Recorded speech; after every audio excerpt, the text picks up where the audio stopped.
We are just about to go live, sir.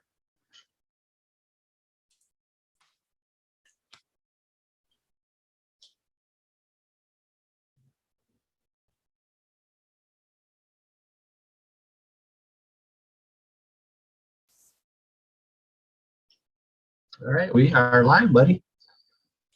So thank you guys. Thank you, Bill, for coming back again. I appreciate it. You know, we're gonna answer some questions that people have when it comes to infinite banking. And last week when we were talking, you said that you provide some specific examples to kind of help visualize, you know, what it is that you're talking about when it comes to that.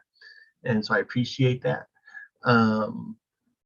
I guess, do you want to start with that real quick in regards to like the specific examples as to, you know, how infinite banking works? Yeah, we can go there if you want. I mean, I have several examples. You know, I'm not going to go through the whole thing. I will just show you how it works. And I'm going to start with a big case, okay? Because everyone then always says, oh, well, this works very well for rich people. And then I'll show you somebody that's just a school teacher. You know, so everything's all, you know, everything is relative.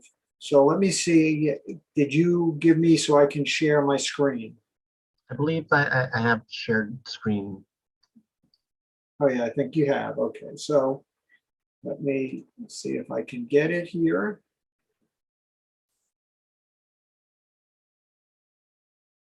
Okay, can you see my screen, Stephen? Yes, sir. Okay, so that's good. This is, I mean, I cut a couple things out. I also took the client's name off.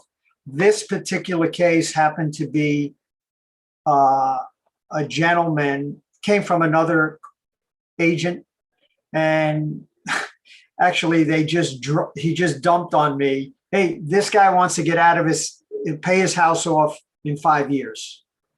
That was what I got. So I had to kind of figure out what he would need in order to do that. Now, yes, this gentleman has his own business. He makes a substantial amount of money. But it works the same way. As you'll see in the next person I show you, their case is smaller, and they also paid their house off. One thing you'll notice in all of these things when I show people their information, the one thing you'll notice is that usually the mortgage or student debt is always the last thing that goes.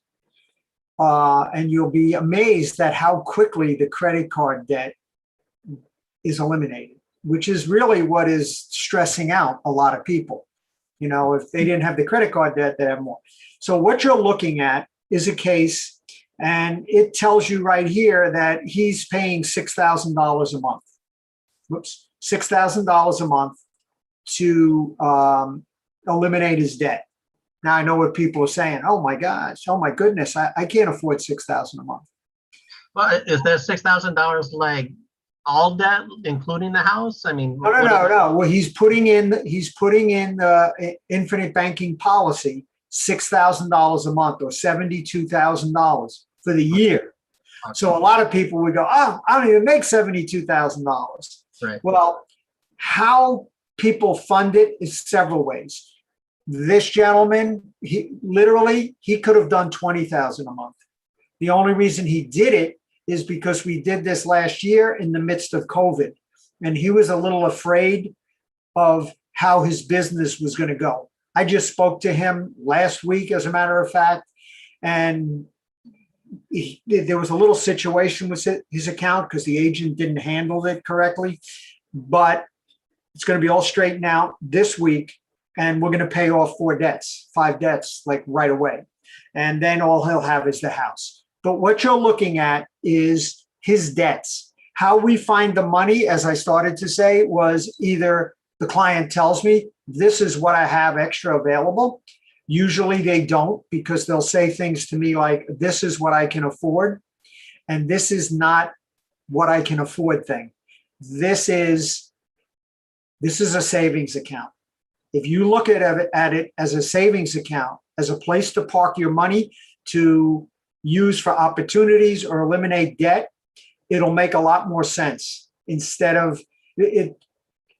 The infinite banking policies we do are more set up. Life insurance in general is more, whole life insurance is set up more for banking than for a death benefit. So what you're looking at, he's putting in $6,000 a month. You can see it here. It's redirected funds, $6,000. So wherever he was putting it, he's going to put it in a policy. If you look at his debts, he had, and he didn't even give me the interest rates, but he had, I guess he repaired his air conditioning. He had some kind of resort bill for $20,000. He had a Hard Rock bill for $7,000. He had a car loan for $29,000. He had a filter for $6,000, and he had his residence of $306,000. That's what he cared about. He wanted to pay it off in 5 years, and this is what when I did, this is what he saw. Okay, he right now the way he was paying it. He was going to take 25 years. This is the amount that he owed. If I added up that all his debts, he owed that amount, but he was going to pay $217,000 just in interest.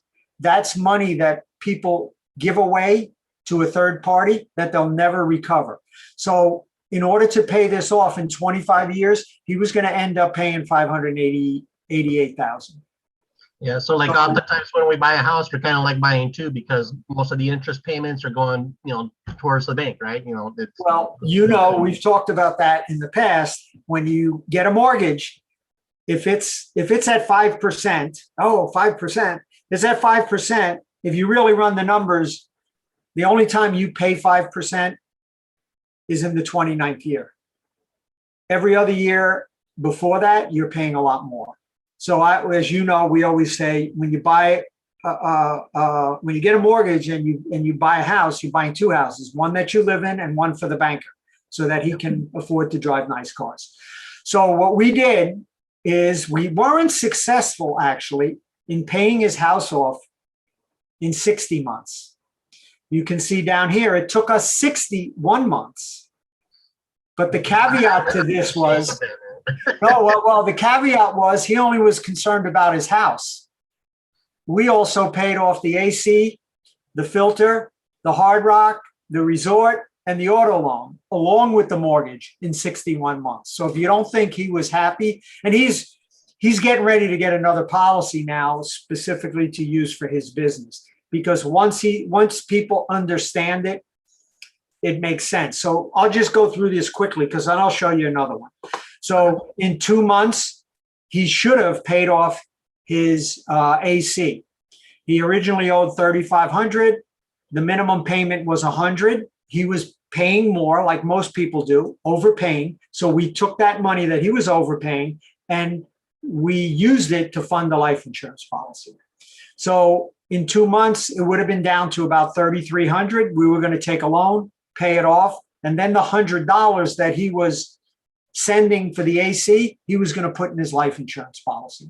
And we were going to do the same thing all the way down. What happened, it was a little situation. So right now he's going to totally fund his policy off for this year. And he's going to end up paying his car, his resort, Hard Rock, the filter, and AC. And in like 2 weeks, he's going to pay it all completely off. And that's going to free up $1,300, $1,296 that he doesn't have to send to a third party anymore. He's going to now put that back into his policy because all these debts, he now owns them. He controls them. It's kind of like when you have a mortgage and you're sending the check to ABC Bank, and then you get a letter saying, Stefan, don't send to ABC Bank anymore, send to XYZ Bank. What happened? They purchased the debt. So that is that one. Let me just show you, because I know what everyone's saying. Well, you got to have a lot of money to do this. So this woman is, this is the whole case. So the same situation, took her last name off. She's only putting $500 a month. Where did we find the money? She was overpaying her credit cards and she was putting money into a government sponsored retirement plan. Happened to be a 403B because she's a teacher. I call all that money inefficient dollars. So we take that money that's not helping her, because right now what she's doing, it was going to take her 30 years to pay off her debt. So we took the 500, actually she was paying $529 a month. We took 500 of it and we put it into a life insurance policy that we're going to be able to use the money more efficiently to eliminate debt. So instead of her taking 30 years to pay everything off, this is her scenario. She only owed $83,000. 48,000 was interest, 132,000 is what she was going to pay, and her minimum payments were 1170. So if I just flip to this next page, you've seen this before. It was going to take her 30 years. This is what if I asked her how much she owes, that's what she would tell me. Everyone forgets this. Now, this woman, everyone does it. It doesn't really matter how much money you make. In most instances, she earned $47,000 a year as a school teacher before taxes. This 48,000 is after taxes. So over the next 30 years, she was going to drive back and forth to school 2 of those years for free because she was just paying interest. That's just money being paid to a third-party lender for the interest because they loaned you money. But she was going to end up paying $132,000. So she owed the blue bubble. She was going to pay the red bubble. And with that $500 that she was already spending, instead of 30 years, she paid off her mortgage and everything in 5 years. You could see she had JCPenney, Care Credit, Lending Club, and an auto loan. She was going to pay all of that off in 2 years and 2 months. Same scenario. When she paid off JCPenney, the $50 minimum went in her account. When she paid off Care Credit, the $81 minimum added with 50 is $131. So in 26 months, she almost had an additional $900 she was saving. So let me understand this, Bill. So I mean, what was like the minimum payments? Is she still making like minimum payments, or does she like how much does she have to set aside and able to get the program started? You know what I'm saying? Okay. What we did, and this happens with most people. I deal with people that make a lot of money, so they obviously have a lot of extra money, and they can do things differently. This particular woman is the norm. She didn't have any extra money because what people do when they get a credit card, it wasn't JCPenney, it was Care Credit. It was Care Credit. Her debt was $2,480. Her minimum payment was $81.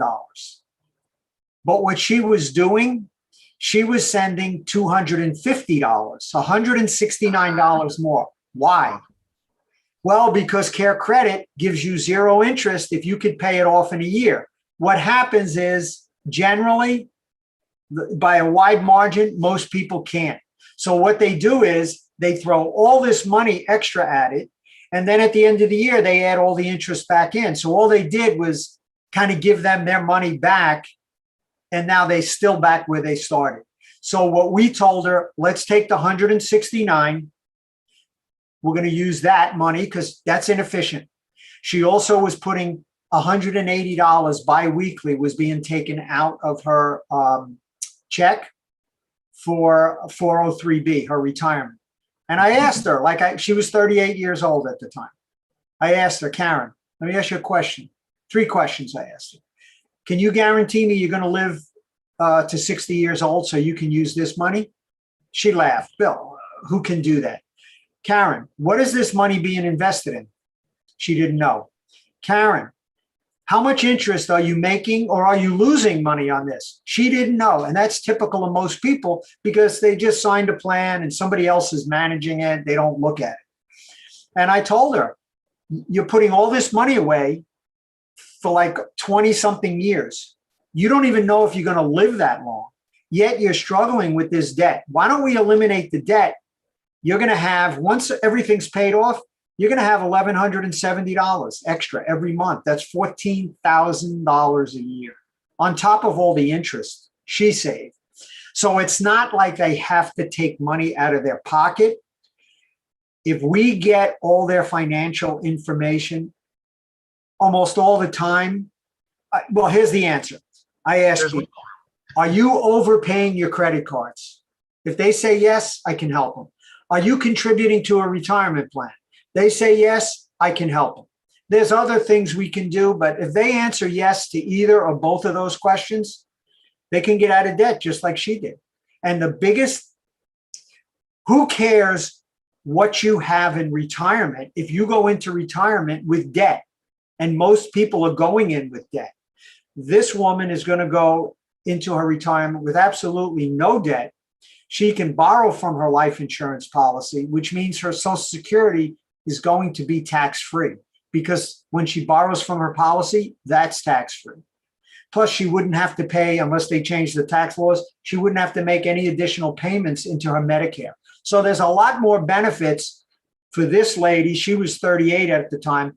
We were talking 30 years into the future. You know, that's a long time for people.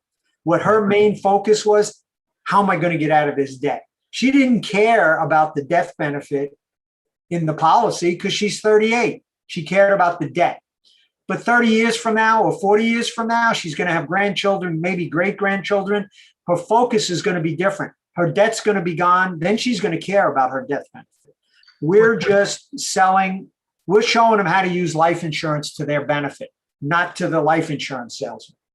In this specific example, like with the 403B, if she was taking money, from that, how does this help her down the line when it comes to retirement? How does it help her? Well, let's take a look. I'll go to I didn't intend on doing this. I'll make it a little bigger. Okay, so this is the ledger. I don't want to go through the whole thing. When I sit and talk to people, I go through this. So when I'm done with somebody, they understand this. But I'm just going to answer your specific question. You could see she was 38 because this is after 1 year. She's 39.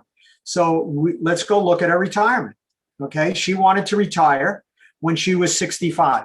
So we stopped this at 64 years old. So if she just followed this plan, all these numbers are guaranteed. Her 403B, your 401k, your IRA is not guaranteed. Money goes up and down. In her policy, her cash value, this column is cash value, it's $226,000. Her death benefit, which started out at $200,000, she didn't care about, is now $555,000. But she's not going to have, if she follows the plan, she's not going to have $226,000. She's going to have $551,000. She's going to have $336,000 more. Where did this money come from in the gray column? This is all the money she would have given to the banks, the automobile, the credit cards that she was giving to them over the next 26 years that now she's giving back to herself. So here's the way when I point out to her, I go, look, you're going to have $551,000. If you could only earn 4% interest on this, that's over $22,000 a year you're earning in interest, which tells me you could take out $20,000 a year, never run out of money. And since you're borrowing it, she could be 115. She'll still have $551,000 available to her. That's like her credit line. So she's going to borrow $20,000 a year tax-free. She's also going to get her Social Security tax-free because this is not taxable. She's also not going to have to pay any money into her Medicare because everything we're doing is tax-free. But I say this to everybody, and I said this to Karen. Karen, if you tell me you'd rather have a 401k, an IRA, a 403b, and you had the same $551,000, if you want to take out the same $20,000, you're going to have to, you can't borrow it. You're going to have to take it out. Yeah. So you're going to have to take out about $25,000, $26,000, $27,000 to pay the taxes. So what's going to happen are two things. One, You got to pay taxes, which is going to make your Social Security taxable, which is going to mean you're going to have to pay into your Medicare. But the worst part of it is, if she lives to be 115, she's going to run out of money. The way I show them, she'll never run out of money. And the problem, unfortunately, the problem is 85 to 90% of the life insurance salesmen sell people death benefits. You have a greater need for cash in your lifetime than you will ever have for a death benefit. It's just the way it is. So we're using life insurance the way it was really meant to be. The reason people don't know about this is because the life insurance salesmen are trained by the life insurance companies. And the life insurance companies want to sell you the two most profitable products. What are they? Term. You heard this. Buy term and invest the rest. Bull wonkies. Or IUL, Universal Life Product. I always tell everyone this when I talk to other life insurance guys. There's only 3 reasons why you would ever sell somebody a universal life product. 1, they told you they're going to die early because the policies collapse when they get older. And I hear the life insurance guys tell me, but I call that but. Oh, but we can do this. There are no buts. All you have to do is follow the plan. So they either die early, the life insurance agent, which is usually the case, doesn't really know what he's selling. They're less than knowledgeable. Or 3, unfortunately, they're less than honest. I always say you're crooks. Why? Because the commission on an IUL is huge. The commission on what I do is about 40% of what that is. Why? Because most of the money is going in as cash. They need to use that money for either opportunities or to eliminate debt, whatever. So that's the story. I didn't intend on going here. It just so happened we were on this one. So does that answer your question? That answers my question. I hope it's not too in-depth for other people, but well, if they call me, I understand. Here's what happens. When people look at this page, they see a bunch of numbers. And this is, I always say to them, I go, look, I know what you're looking at.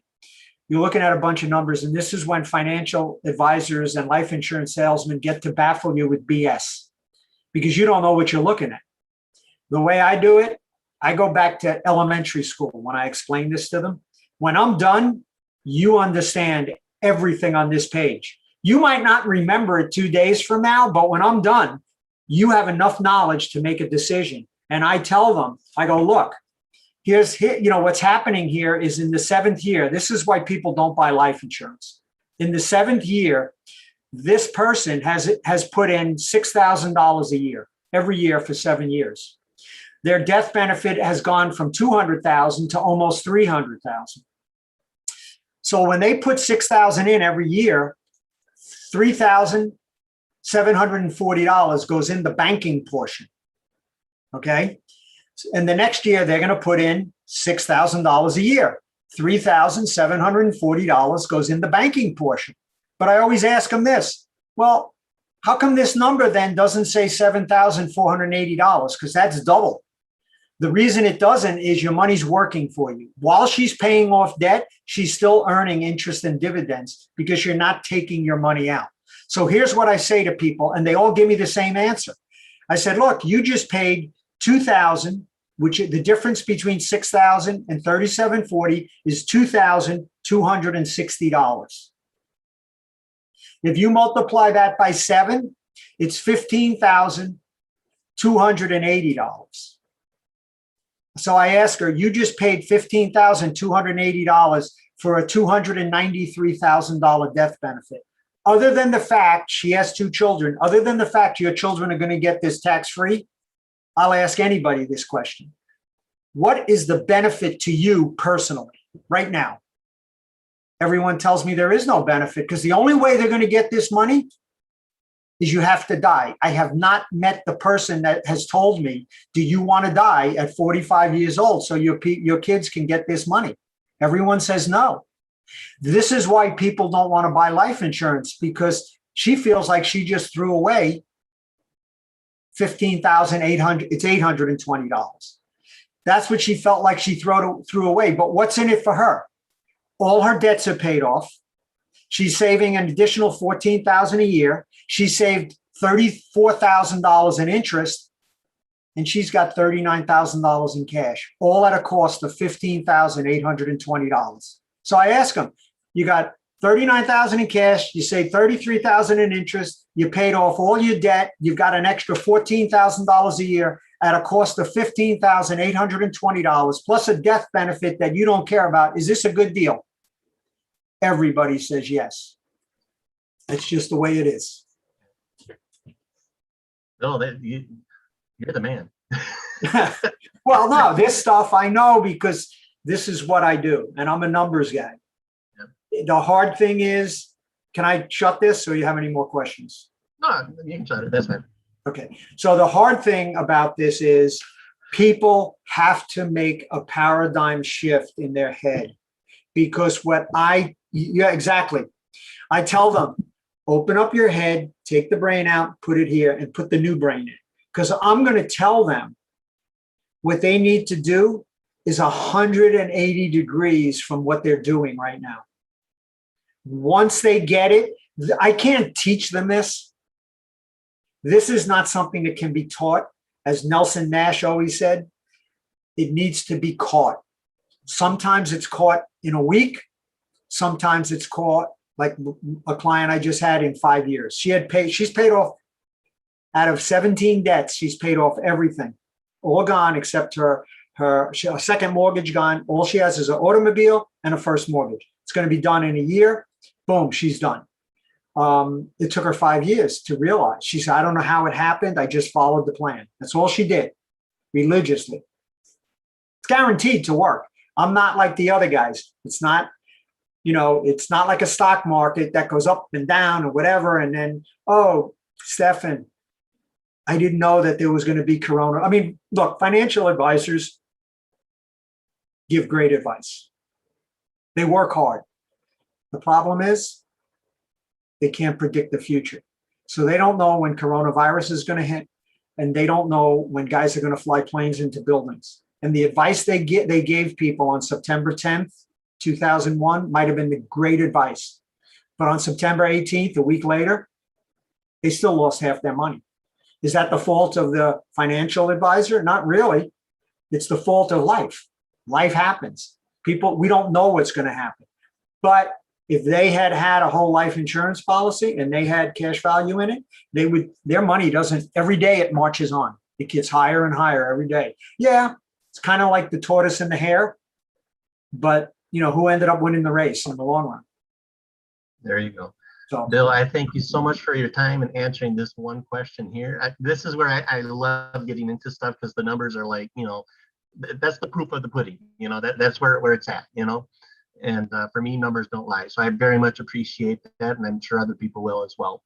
We're going to do this every Tuesday, guys. We're going to meet up. We're going to, ask Bill some questions and, let him go through it. And I'll invite Karen as well, and, when she's able to come on, and we'll just go through it. But I very much appreciate it, Bill. Thank you very much. All right. We'll do this again next week. You got it. You have a good day. God bless you.